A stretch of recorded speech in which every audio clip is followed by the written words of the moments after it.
Bonjour, je suis Christian Boyer, je suis enseignant en classe préparatoire aux grandes écoles, tout particulièrement en Hippocagne, Cagne, mais aussi en école de commerce, pour les écoles de commerce. Je suis spécialiste de la littérature espagnole du 19e siècle. J'ai présenté en 2014, sous la direction de Sadi Lakdari, une thèse intitulée La cruauté dans les récits courts d'Emilia Pardo Bazán à Paris 4. C'était donc l'objet principal de mes recherches pendant ces années. Très bien. Alors, pour faire un plus ample connaissance, on va discuter un peu de votre parcours. Alors, cette thèse, est-ce que c'est l'aboutissement d'une trajectoire conventionnelle, j'ai envie de dire banale, d'hispaniste, avec une maîtrise, un DEA, ou est-ce que vous avez des à côté, vous avez fait autre chose avant, ou que c'est des choses plus originales à raconter? Disons que c'est un parcours très traditionnel, puisqu'il s'inscrit vraiment dans une continuité, si ce n'est que j'ai quand même repris mes études après 6 ans d'enseignement au lycée. Donc, j'ai passé l'agrégation en 99 et j'ai attendu 2005 pour présenter un DEA. Puis, j'ai encore laissé les choses reposer avant de présenter ma thèse et la soutenir en 2014. Donc, c'est un long cheminement. Mais du coup, vous savez ce que vous faites. Quand vous prenez des décisions pour avancer, c'est que vous en avez envie, que c'est mûrement réfléchi.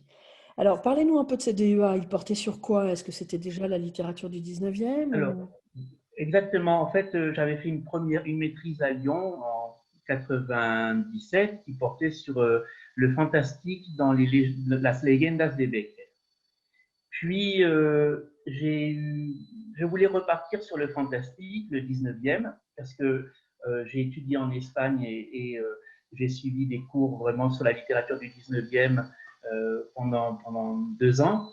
Donc, je voulais me spécialiser dans ce domaine, mais une thèse avait été déposée à ce moment sur la littérature fantastique du 19e, une thèse qui n'a pas vraiment abouti, ce qui a un peu réduit mon champ de recherche, enfin, ou qu'il a élargi plutôt, et je suis allé chercher parmi d'autres auteurs, et j'ai découvert Emilia Pardo Bazán, nouvelliste, que je ne connaissais pas parce que je connaissais essentiellement ses romans, et j'ai été frappé, en fait, j'ai été frappé par la variété de ses contes, et surtout par la violence qui s'en dégageait. Et j'ai découvert tout cela à travers une anthologie qui vraiment m'a ouvert les yeux parce que cette anthologie s'intitulait Los Cuentos Sangrientos. Et en effet, c'était une sélection très bien faite. Et j'ai choisi en DEA de poser comme premier sujet la cruauté dans les récits courts d'Emilia Pardo Bazán, mais j'ai ciblé une collection ou deux parmi les plus de 630 récits qu'on lui connaît. Voilà. Ah, je ne savais pas qu'elle avait écrit tant Ah oui. de récits. D'accord. Et alors, moi j'aime beaucoup savoir d'où viennent les vocations des gens. Alors, vous avez dit que vous avez découvert, enfin, eu un coup de cœur pour la littérature du 19e au cours de vos études en Espagne. Est-ce qu'il y a d'autres choses qui expliquent que votre choix se soit porté précisément sur cette période? Alors, euh, j'ai j'avais vraiment aussi un intérêt fort pour la littérature gothique et pour le fantastique, mais aussi parallèlement pour le naturalisme et pour les esthétiques différentes. Et comme Pardo Bazán, à travers toute sa trajectoire, conjugue toutes ces influences et en fait nourrit un terreau cruel, mais qui est à plusieurs sources, qui est aux confluences de plusieurs sources, ça convenait très bien à mes goûts. Et puis, j'ai aussi peut-être ce goût personnel pour, ou cet intérêt plutôt, pour la violence, même dans le cinéma ou pour le fantastique ou le cinéma d'horreur, et un questionnement qui était là et qui était là en latence parce que je trouvais que ce qu'on pouvait voir au cinéma était, ou même dans les séries télévisées dans ces années 2000, était de plus en plus cruel et que ça répondait peut-être à une interrogation ou à un manque de confrontation à la cruauté dans notre société, je ne sais pas. Et c'est ce questionnement aussi un peu philosophique que j'ai voulu mener à travers cette découverte de la littérature de Pardo Bazán. Bon, alors justement, venons-en à la thèse elle-même. Qu'est-ce que vous nous parlerez de la question pour laquelle vous avez formulé le sujet comme ça? Pourquoi cette optique-là précisément? Et puis, dites-nous ce que vous avez l'impression d'avoir démontré dans ce travail. Alors, je pense avoir démontré qu'en réalité, la question de la cruauté chez Pardo Bazán n'est pas juste une façon, d'abord, est une veine qui traverse toute sa production, depuis les premiers récits jusqu'au dernier récit. C'est-à-dire que l'on regarde les contes qui se passent en Galice ou que l'on s'intéresse alors aux récits exotiques qui se passent en Inde, on va trouver une même appétence, en tout cas pour les images sanglantes, pour la violence. Alors ça, c'était la première chose que je voulais démontrer. Je voulais montrer que précisément, elle s'abreuve à beaucoup de sources et qu'elle s'impose comme femme de lettres, forte de ses connaissances, mais avec un prisme qui est le sien, qui est celui de la cruauté. Mais surtout, je voulais montrer que ce n'était pas juste une façon de s'imposer dans un monde d'hommes, et que c'était une fascination personnelle. Et j'ai eu beaucoup de chance parce que la deuxième partie de ma thèse était très analytique, enfin, sur la narratologie, la fonction d'espace, mais j'étais parti, comme le professeur Sadi Lagdari qui me dirigeait était spécialiste de la psychanalyse également, le thème de la cruauté s'y prêtait particulièrement, et j'étais parti sur les fascinations, sur les images sanglantes, et mes recherches convergeaient autour des images d'honneur, de crimes de sang, et à ce moment-là, j'ai eu beaucoup de chance parce qu'un groupe de chercheurs espagnols a découvert que dans la famille d'Emilia Pardo Bazán, il y avait un secret terrible. Sa grand-mère avait été assassinée par son deuxième mari à l'arme blanche, et c'était quelque chose qui était complètement caché, un secret de famille enfoui, et que précisément, et c'est la fin, vraiment l'aboutissement de ma thèse, peut-être les récits courts permettaient de montrer, permettait en tout cas d'exprimer, même s'il y avait une forme de nescience autour de ce secret, en tout cas de faire sourdre les fantômes familiaux à travers les récits. Alors il y avait ça qui m'intéressait beaucoup, et puis de faire le lien justement entre le récit qui est complet, qui peut être un récit fantastique, qu'on peut prendre pour un récit, j'allais dire, d'agrément, d'une lecture facile, et puis l'engagement dans la presse de Pardo Bazán qui pouvait en même temps qu'elle rédigeait des récits courts, travailler sur des questions de société très, très fortes. Et tout cela était extrêmement imbriqué. Donc, c'est comme ça que j'ai dessiné en fait ce plan. Une première partie vraiment sur le terreau littéraire cruel, une deuxième partie sur les études, j'allais dire, les incontournables, les fonctions de l'espace, de la description, de la narration, et la troisième partie plutôt autour de la psychanalyse et puis qui converge vers le secret de famille, l'obsession de l'ouverture des corps, ce que cela peut dire. Voilà. Et voyez, du coup, au départ, j'avais envie de vous poser la question, est-ce qu'il y a une espèce de complaisance, alors je ne dirais pas jusqu'au sadomasochisme, hein, mais une espèce de complaisance à décrire la cruauté, surtout dans sa dimension charnelle. Et puis en vous écoutant, je me rends compte que finalement, c'est peut-être davantage une espèce de fonction, si ce n'est compensatoire, du moins curative de la littérature, suivant je comprends que vous avez travaillé avec Sadi Lagdari, c'est-à-dire avec un processus de extériorisation et guérison à travers l'écriture, quoi. Alors, je pense qu'il y a plusieurs dimensions. Il y a en effet cette dimension. Il y a aussi peut-être, même si je l'ai un peu étouffé lorsque je l'ai exprimé au début, quand je trouvais que c'était une fonction de s'imposer dans un monde d'hommes, je pense qu'il y a quand même quelque chose de cet ordre, malgré tout, parce que Emilia Pardo Bazán a été critiquée, on l'a vu récemment avec la Tribuna qui était au programme de l'agrégation et du CAPES, pour avoir évoqué un accouchement. Donc, c'est servi du corps comme une expression du féminin à un moment donné.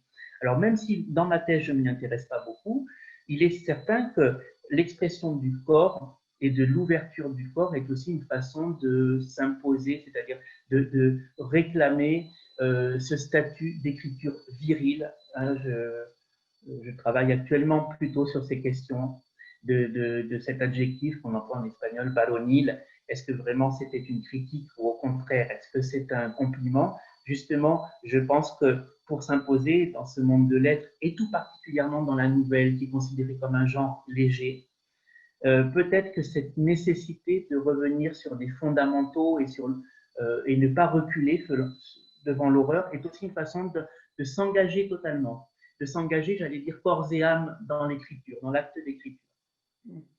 Et alors justement, ça me fait penser à Zoé Valdez qui, je pense, fait à peu près le même usage, enfin un usage avec un but équivalent de la pornographie. Et alors, cette cruauté, cette recherche de s'imposer dans un monde d'hommes à travers une écriture baronile ou peu importe, comment est-ce que c'était reçu concrètement? Je dirais que parfois, bon, elle a été beaucoup décriée, Pardo Bazán a été beaucoup décriée au moment de la question palpitante et la présentation du naturalisme, mais d'une certaine façon, je pense que les lecteurs lui étaient quand même fidèles, les lecteurs des nouvelles et des contes lui étaient fidèles parce qu'elle pouvait collaborer dans de nombreux journaux, de nombreux périodiques. Je pense qu'elle n'était pas mal reçue tant qu'elle ne s'engageait pas sur des questions qui faisaient polémique, à savoir la religion. Il y a un récit court qui s'intitule La sed de Cristo, où justement elle retravaille sur la passion qui a été qui a fait l'objet de critiques, ou si elle va trop loin peut-être dans une forme d'érotisme, mais elle ne s'engage pas dans cette piste. Il est sans doute tôt. Les seuls, j'allais dire, audaces, on va les trouver plutôt dans le roman Insolation. Mais pour les récits courts, elle reste dans une ligne et surtout, elle se défend toujours grâce à ses préfaces.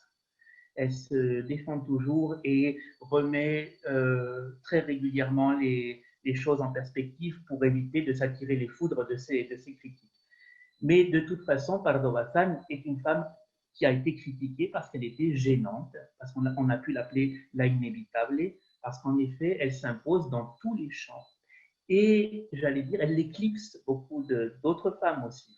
Donc, ce n'est pas pour ça qu'elle est décriée, mais elle a tendance à vouloir occuper le terrain, ce qui agace à l'époque. On sait que, d'ailleurs, elle va avoir de grandes déconvenues, aussi bien pour intégrer l'académie, mais aussi lorsqu'elle va elle va avoir une chaire à l'université, qu'elle va pouvoir enseigner la littérature européenne et qu'aucun étudiant ne va venir à ses cours. Donc, c'était une déconvenue majeure, mais qui montre qu'on la reçoit, on la complimente, mais qu'on a tendance quand même à remettre pas en question, mais en tout cas à ne pas accepter, à ne pas la laisser, j'allais dire, prendre l'espace qu'elle souhaite prendre. Et alors, en dehors de Sadi Lakhdari, votre directeur de thèse, est-ce qu'il y a des gens qui ont joué un rôle important dans la conception et l'écriture de cette thèse, que ce soit sur le plan personnel ou sur le plan professionnel, que vous aimeriez évoquer ici et, le cas échéant, remercier peut-être? Alors oui, alors je remercie le professeur José Manuel González Serrán, qui est spécialiste de Pardo Bazán et que j'avais contacté aussi très tôt pour mon débat et qui, depuis sa chaire à l'université de Saint-Jacques-de-Compostelle, m'a envoyé immédiatement une grande quantité de précisions, de documents, a été d'une générosité et est encore d'une grande générosité envers moi. Et vraiment, c'est un professeur qui m'a beaucoup aidé et qui m'a beaucoup apporté aussi parce que l'éclairage qui est le sien est totalement différent. Enfin, totalement différent. Ce n'est pas totalement différent, mais c'est une approche qui est celle de l'université espagnole, avec une grande connaissance aussi de l'histoire des idées, des esthétiques. Et c'était un complément précieux pour moi, qui me permettait à la fois d'avoir le bagage en psychanalyse, mon bagage aussi, mon goût pour l'analyse de texte, pour l'explication de texte, plus cet encadrement, j'allais dire, sur les esthétiques et sur l'histoire des idées.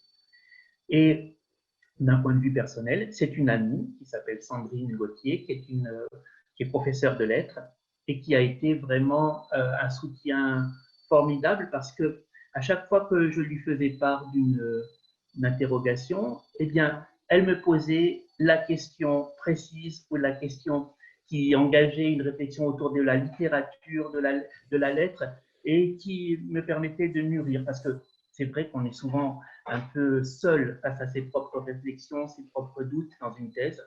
Et, et c'est une amie qui a relu ma thèse d'ailleurs, avec une grande attention à la virgule près. Donc ça, je lui suis très reconnaissant de ce temps qu'elle a consacré et puis de ce dialogue surtout.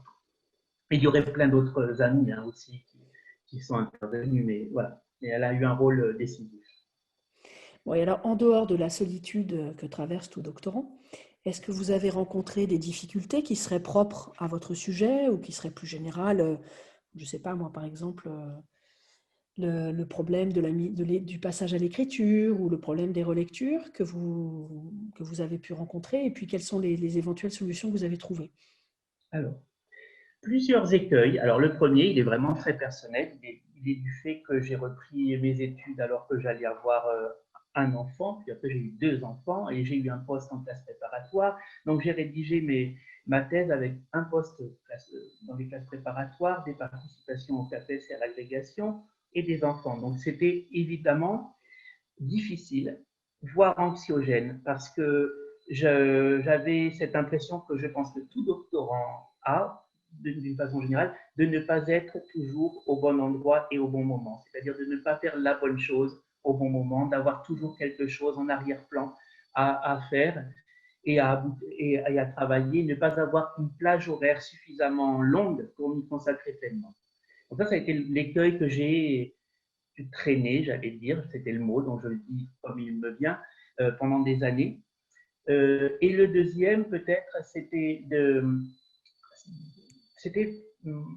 la difficulté avec le passage à l'écriture. C'est-à-dire que je suis quelqu'un d'assez perfectionniste et j'avais du mal, et c'est pour ça que si les choses étaient à refaire, je les referais différemment, à me lancer sans avoir réuni toute ma masse d'informations, sans avoir exactement mon plan extrêmement détaillé et mes notes de bas de page, mon appareil critique parfaitement établi.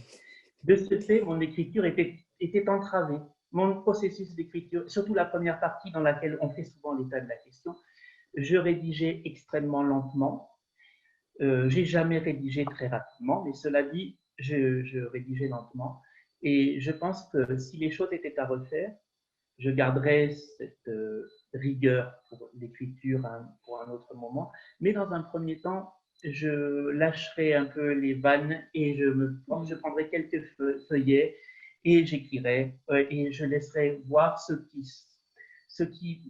s'articule. Parce que c'est quand on écrit peut-être, à mon sens, quand j'ai pu me libérer de ces entraves, notamment au fur et à mesure de la rédaction, que j'ai senti que les maillons s'établissaient d'une façon beaucoup plus fluide, que des choses que je voulais connecter sur un plan ne se connectaient pas tout à fait pareil dans ma façon d'écrire, mais que c'était peut-être mieux et qu'il fallait accepter cette souplesse.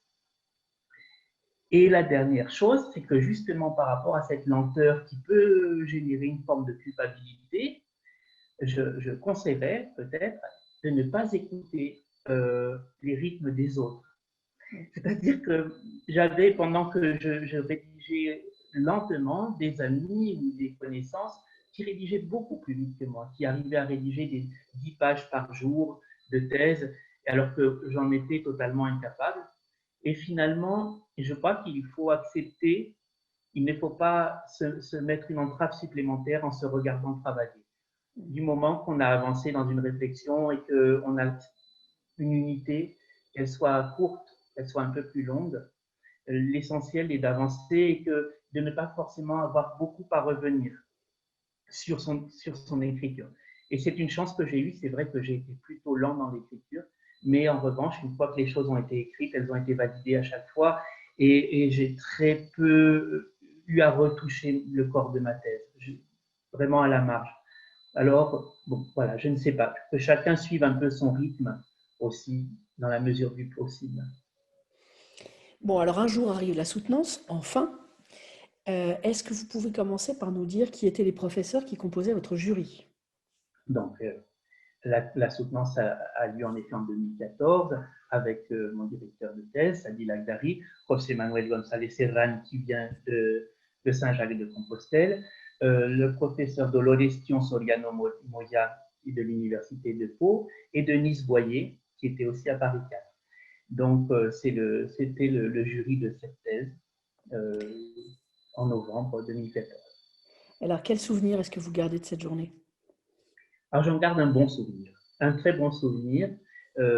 J'étais tendu, je crois comme tout le monde, mais pas forcément mortifié par l'angoisse parce que j'étais heureux d'avoir enfin un dialogue avec un jury qui avait lu mon travail et qui allait justement discuter véritablement avec moi de certains points. Parce que c'est très difficile, après plusieurs années, d'expliquer finement un doute ou une partie. Donc j'étais heureux de cela. J'étais heureux aussi de cette rencontre entre un jury et puis derrière moi des personnes que j'apprécie, qui m'envoyaient une énergie, sans toujours comprendre évidemment finement ce que j'avais fait, mais enfin qui étaient là. Et c'était une rencontre qui était assez improbable. Et ça, c'était émouvant.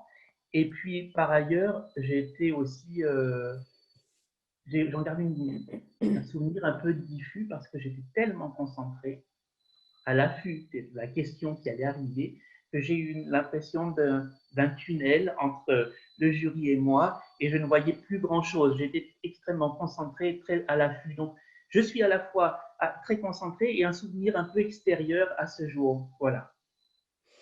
Je comprends très bien. Je comprends très bien. Alors maintenant, dites-moi, dans quelle mesure est-ce que alors vous avez dit que vous continuiez à faire de la recherche. Donc, dans quelle mesure est-ce que la recherche que vous faites maintenant et vos cours en classe préparatoire continuent d'être influencés par ce travail précisément?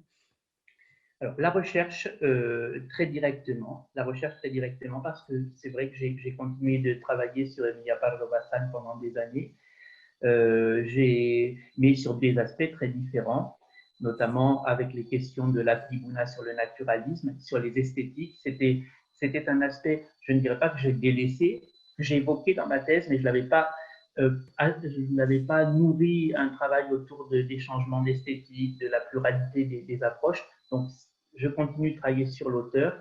Sur la cruauté, oui. Dernièrement, je reviens aussi à la cruauté. Il y a beaucoup de choses qui étaient vraiment en germe dans cette thèse et que j'avais décidé d'écarter. Et donc, je les ai reprises peu à peu. Donc, ça a quand même conditionné ma recherche. Et ça continue de la conditionner.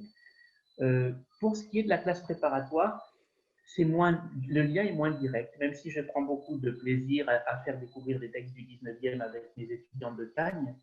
Je dirais que ce que j'ai retenu essentiellement, c'est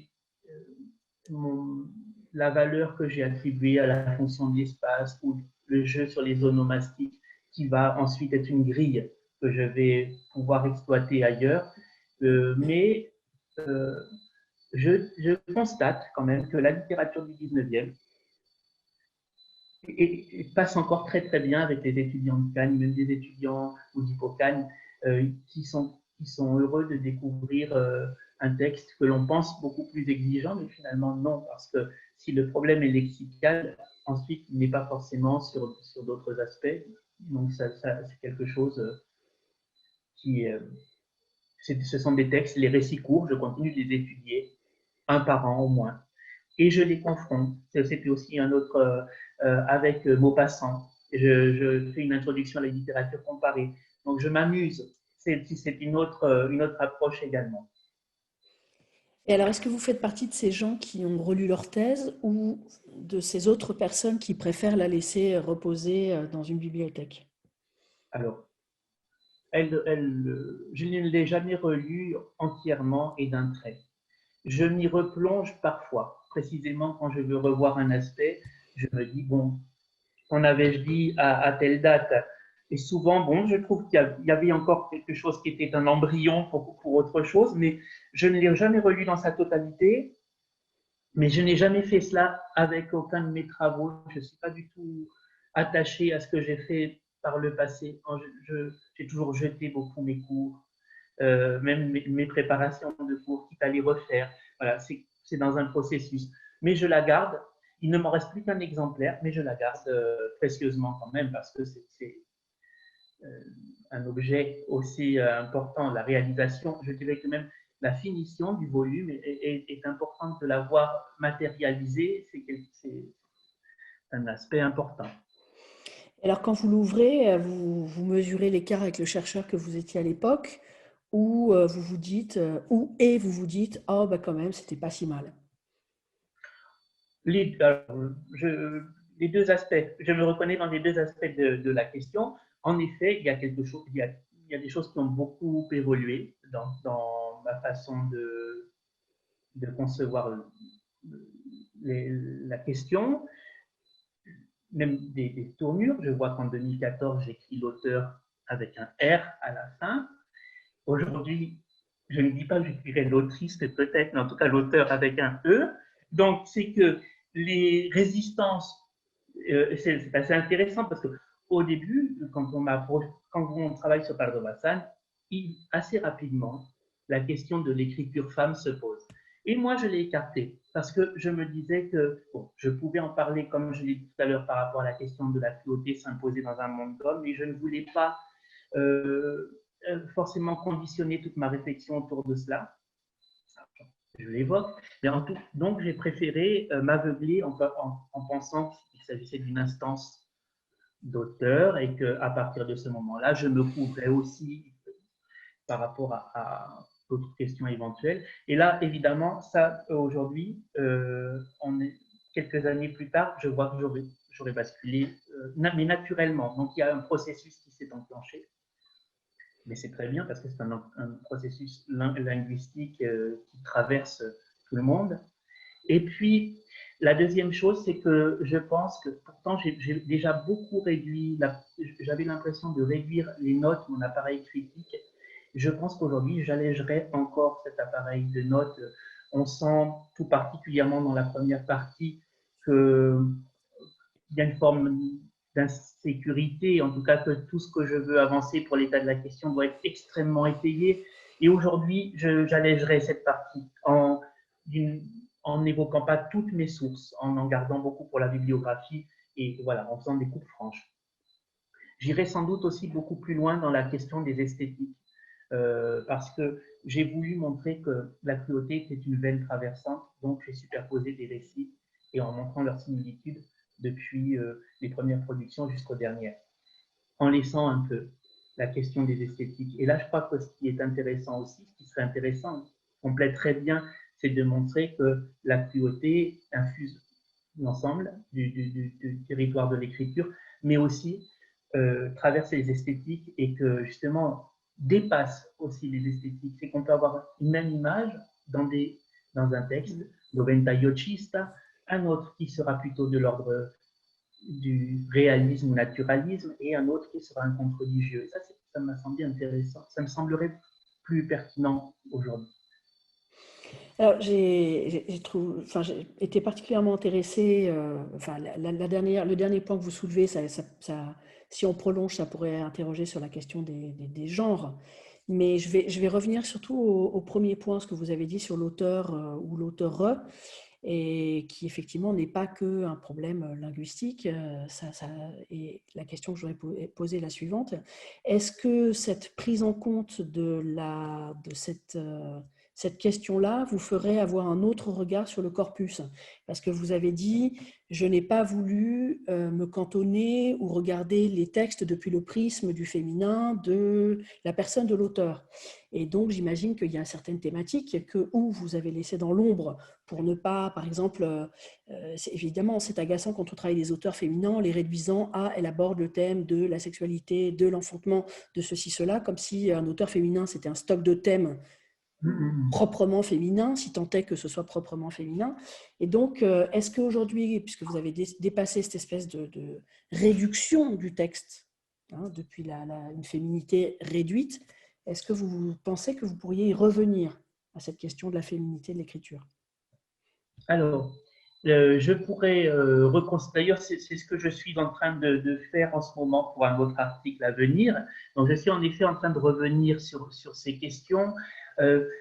Il est certain que dans la thèse, j'aborde quand même cette question, notamment en faisant le lien entre la presse, la défense de ce que Pardo Bazán appelle le mujercidio, bon, et sur les mauvais traitements, la femme bourreau, victime d'un bourreau protéiforme. Il y a des choses vraiment qui sont là, mais euh, je n'arrivais pas à trouver un espace vraiment pour cette interrogation autour du féminin. Aujourd'hui, j'y travaillerai davantage, je reconsidérerai précisément certains symboles qui sont là et que je n'avais pas perçus d'une façon aussi nette, c'est-à-dire des présences qui sont pas seulement celles des corps meurtris, de la violence sexuelle abordée, non, mais qui sont des figures tutélaires féminines. J'évoquais par exemple la marraine, la mère dans ma thèse, mais là je vois aussi d'autres présences qui sont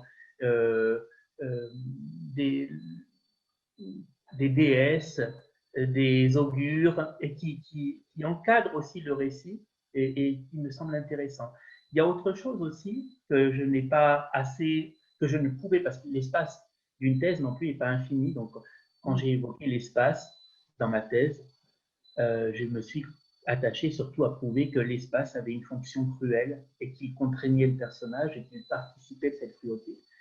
Mais la description aussi des intérieurs, la description des objets, des commodes, des secrets, tout ça. Il y a aussi tout un univers du féminin au sens large, mais une façon d'aborder l'intérieur, le tissu, qui justement contrecarre ce que je pouvais dire de cette écriture ballonique. C'est-à-dire, oui, il y a une écriture ballonique, oui, Galdós va aussi préciser avec force détail qu'il y a un cadre fait en cheveux et qu'il y a une courte pointe sur un lit, mais malgré tout, on voit que Pardo Bazán a un goût parfois pour aller sur la mode, l'esthétique, et que justement il est là aussi pour contrecarrer une forme de stéréotype, de ne pas se laisser totalement enfermer dans une des écritures. Donc il faudrait peut-être reconsidérer, mais ce corpus est tellement immense que parfois je m'y perds moi-même, c'est-à-dire que je ne relis pas ma thèse, mais je relis les récits courts assez régulièrement et en les redécouvrant. Donc ça, c'est très intéressant. Et sans lassitude. Ça, c'est quelque chose aussi qui me prouve que ce sujet était en phase avec ma personne, parce que j'ai encore beaucoup de plaisir à lire un corpus que j'ai pourtant lu plusieurs fois, que j'ai décortiqué, mais je le lis aujourd'hui sans ma grille de lecture, sans cette même grille de lecture qui m'a à la fois permis d'aller plus vite dans ma thèse, mais aussi qui m'a enfermé. Parce qu'il faut adopter une méthode à un moment donné du repérage, que ce soit lexical, que ce soit sur les fonctions de l'espace, qui nous limite, c'est-à-dire on ouvre les yeux sur certains aspects, mais en se focalisant, on oublie beaucoup d'autres choses. Donc, là, quand je les relis, je redécouvre des choses qui me semblaient secondaires. De toute façon, c'est difficile d'être un lecteur et un lecteur critique en même temps. Au départ, on est un lecteur, puis on doit se métamorphoser en lecteur critique, et c'est bien quand on arrive à l'étape où vous en êtes, de pouvoir redevenir un lecteur après la thèse. Moi, c'est la phase dans laquelle je suis avec mon auteur, parce que vous avez votre auteur, qui est García Márquez. Alors, j'ai une question à vous poser, une autre curiosité. De votre point de vue, alors est-ce que Pardo Bazán, on pourrait la classer dans les auteurs, là je le prends au sens large du terme, féministe ou proto-féministe, ou est-ce qu'au contraire, disons que c'est des transgressions parce que ça fait de la matière fictionnelle, mais qu'à la fin les choses rentrent dans l'ordre? Je pense qu'on sur l'ensemble de la période, évidemment, Pardo Bazán est féministe. Et féministe parce qu'elle ne va avoir, elle va quand même défendre les causes des femmes, que ce soit dans la presse ou, et j'allais dire par sa propre liberté. par sa propre liberté, de vouloir vivre de sa plume en se séparant de son mari, sa propre liberté qui est permise aussi par un père, hein, qui ouvre des bibliothèques personnelles et qui lui laisse le choix, pas le choix très ouvert au départ, mais en tout cas qui lui donne accès à la bibliothèque familiale et à celle d'amis. Et puis une trajectoire qui est de se nourrir de contacts et de s'imposer dans ce monde-là, mais aussi une volonté d'établir peu à peu, de construire un modèle, une défense de la femme au fil de sa carrière, qui ne passe pas simplement par une défense violente ou dans la provocation, mais aussi en écrivant en ayant le projet de la Biblioteca de la Mujer, qui est aussi un nombre de livres, d'ouvrages destinés aux femmes, en variant aussi les supports. Donc, je pense que il est vrai qu'avec la question de la tribuna qui a été évoquée, les choses rentrent dans l'ordre, puisque le personnage qui fait un mauvais pas ou un faux pas va être réhabilité à travers le mariage des années plus tard. Mais il n'empêche qu'il faut aussi, il faut tenter, il y a ce véritable intérêt pour la femme qu'on appelle la femme nouvelle, la femme qui s'expose dans le 19e siècle, et que l'on va retrouver avec des avatars différents dans les récits courts. Notamment, je pense à un récit peu connu qui s'intitule El Pañuelo, où une jeune femme, pour acheter un foulard qui lui fait très envie, va aller chercher des pousse-pieds de plus en plus loin dans la mer jusqu'à être absorbée par l'océan. Évidemment, c'est un conte cruel, mais ça reprend aussi l'exposition de la femme qui sort du foyer et qui va s'exposer. Donc, il y a quand même quelque chose autour d'une morale diffuse qui est compliquée. La femme ne peut pas s'émanciper totalement, mais dans sa production fictionnelle et dans les romans également, il y a des modèles de femmes lectrices aussi qui sont très importantes parce que pour en revenir à la tribune, il est certain qu'il y a un faux pas, mais on peut lire aussi les choses de la façon suivante.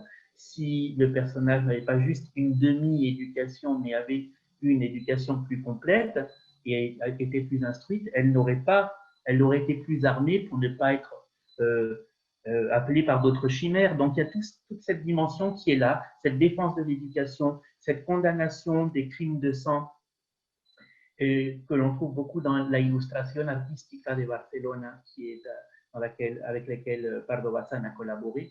Et je pense qu'on peut parler d'un féminisme. Le risque avec Pardo Bazán était peut-être en connaissant l'ensemble de sa production, de voir un féminisme dès le début de sa production et dès la Tribuna, parce qu'il y avait quelque chose en germe, en latence. Mais voilà, peut-être qu'il faut avoir ce recul pour ne pas l'emprisonner non plus dans ce féminisme et penser que c'est un féminisme à recadrer, à replacer dans le 19e siècle, début du 20e siècle, chez une femme catholique, libre dans ses mœurs, certes, mais qui est aussi elle-même une femme qui est exposée au regard d'autres artistes et qui doit se défendre elle-même, je vous disais, avec ses prologues ou ses préfaces, et qui prend quand même des précautions. Oui, bien sûr, c'est une femme de son temps, de toute façon. J'imagine que ce que vous êtes en train de dire entre les lignes, c'est attention à l'anachronisme dans le... Voilà. Et puis voilà. de prendre en compte la totalité d'une œuvre quand même qui court sur de nombreuses années et qui est très diverse. Quels sont les conseils que vous donneriez à de jeunes doctorants? Alors, le premier conseil que je donnerais, c'est peut-être celui que j'ai donné tout à l'heure à travers mon parcours, d'oser se lancer parfois, de prendre, bien sûr, de réunir du matériel, mais de ne pas attendre nécessairement d'avoir réuni les outils nécessaires pour commencer à jeter sur le papier des maillons. Parce que je pense que les premières fois, les premiers mots, la première formulation, elle est très importante, quitte à après la retravailler, la détruire. Mais la façon dont on projette sa thèse, ça me semble important. Peut-être aussi se questionner sur le lien entre soi et cette thèse. Parce qu'on dit beaucoup des écrivains qu'on ne sait jamais, qu'ils ne font que parler d'eux. Je crois que quand on aborde une thématique et qu'on s'engage pendant des années, c'est une thématique que l'on a vraiment choisie seul, il faut aussi se poser cette question du rapport à l'intime qu'a cette thèse. Même, bon, il ne faut pas que ça devienne gênant, il ne faut pas non plus que ça éclipse, à mon avis, l'objectivité avec laquelle on lit les textes. Et puis, je dirais que je regrette un peu de m'être noyé, parce que c'est un auteur tellement prolixe, et il y a tellement de critiques autour de Pardo Bazán, de critiques littéraires, que je regrette un peu peut-être de ne pas avoir lu davantage l'œuvre au début, de ne l'avoir lu qu'une fois avant de me lancer dans tout l'appareil critique. Je crois qu'il faut s'imprégner de l'œuvre d'abord et la laisser dialoguer avec soi. Et à partir de ce dialogue avec soi, voir ce qui nous frappe et après aller vérifier peut-être. Oui. Ça me semble un très sage conseil de commencer par ce qui est le plus évident, c'est-à-dire le texte. Et c'est très important parce qu'il y a beaucoup de jeunes chercheurs comme ça qui, je ne sais pas si c'est par modestie, par doute, mais qui commencent d'abord par lire ce que pensent les autres et après ils se font un avis. Mais après, leur regard est complètement brouillé par les interprétations des autres. Est-ce que vous pouvez nous lire la première phrase de votre thèse, la première phrase de l'introduction, et nous en faire un commentaire, s'il vous plaît? Très bien. Alors, je vous lis la première phrase. Donc, c'est l'introduction générale. En France, la réception des récits courts de Doña Emilia a longtemps été fixée par ses romans, et particulièrement par ceux qui témoignent d'un naturalisme à l'espagnol. Si Los Pasos de Ulloa et La Madre Naturaleza, parce qu'ils ont suscité un intérêt particulier de la part des lecteurs et enseignants de la littérature espagnole de ce côté-ci des Pyrénées, figurent souvent dans les ouvrages généraux et les anthologies, et ont gagné le droit de citer parmi ceux que l'on nomme les classiques, il semblerait que la situation soit bien différente pour les récits courts. Donc, c'était une première phrase qui, en effet, faisait un état aussi de ma propre surprise. C'est comment Pardo Bazán, les choses ont bien changé parce que j'ai commencé à m'intéresser aux récits courts en 2005 et depuis 2005, il y a eu beaucoup d'anthologies sur les récits courts en Espagne. Et puis, Pardo Bazán a été réhabilité en France aussi avec la question des concours, ce qui fait qu'on la connaît mieux maintenant. Mais en France, j'avais le souvenir de quelques études de texte sur Los Pasos de Ulloa, La Madre Naturaleza, et quand j'ai découvert la richesse, la densité et la variété des récits courts, je n'ai pas compris pourquoi est-ce qu'on ne la connaissait pas comme nouvelliste plutôt que comme romancière. Je ne dirais pas qu'elle était meilleure, mais bon, parce que c'est un jugement de valeur, mais Los Pasos de Ulloa, La Madre Naturaleza o La Tribuna sont des manifestations intéressantes, des romans d'une esthétique à un moment donné. Mais pour l'émotion qui est dégagée dans les récits courts, la force des récits courts, il m'a semblé vraiment un très bon, un mode d'écriture dans lequel elle excellait, parce qu'elle est très très rapide. Ce sont des récits extrêmement courts. Donc ça, c'était ma première surprise, et je voulais, ce n'est pas de la provocation, mais je voulais recadrer un peu cela en disant, voilà, les récits courts en France, depuis, je crois que la thèse qui a précédé la mienne était celle de Nelly Clency. Je ne veux pas dire faire d'erreur, mais c'est une thèse qui avait, je crois, plus de 20 ans. Et entre Nelly Clency et moi, il n'y avait plus rien sur Pardo Bazán ou en France, ou très peu. Et à nouveau, il y a eu des thèses. Et une thèse en Espagne qui a été publiée, enfin, qui a été soutenue 2 ans après la mienne, qui s'intitule La violence dans les récits, dans les contes, la violencia en los cuentos de Pardo Bazán, qui est différente dans l'approche, mais qui, quand même, montre aussi cet intérêt pour cet aspect. Alors justement, pour les hispanistes français dont je fais partie et qui connaissent surtout la romancière, puisque je savais qu'elle avait écrit des nouvelles, j'en avais lu certaines, mais j'aurais jamais imaginé que c'était de telles, enfin qu'il y en ait pratiquement 600, 700. pour cet été-là, cultivez-moi, laquelle est-ce qu'il faut absolument que je lise pour comprendre ce qu'est la Pardo Hassan, auteur de nouvelles? Eh bien, alors, la cruelle, Emilia Pardo Bazán, auteur de nouvelles cruelles, Un destripador de antaño. Voilà, qui est, à mon sens, l'une des meilleures. Je vous conseille également El Indulto, qui évoque les violences domestiques. Et peut-être, il faudrait que je donne un éventail aussi pour donner un sens à la variété.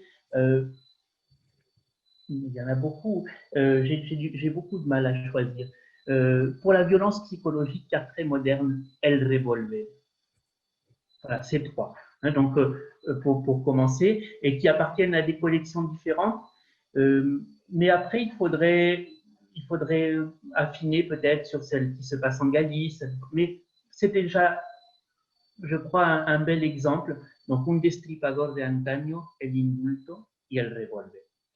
Alors, vous avez dit dans des collections différentes, donc en fait, ce sont plusieurs anthologies de nouvelles où il n'y a pas un volume qui rassemblerait toutes ces nouvelles, puisque vous dites qu'elles sont courtes, donc ça peut tenir dans...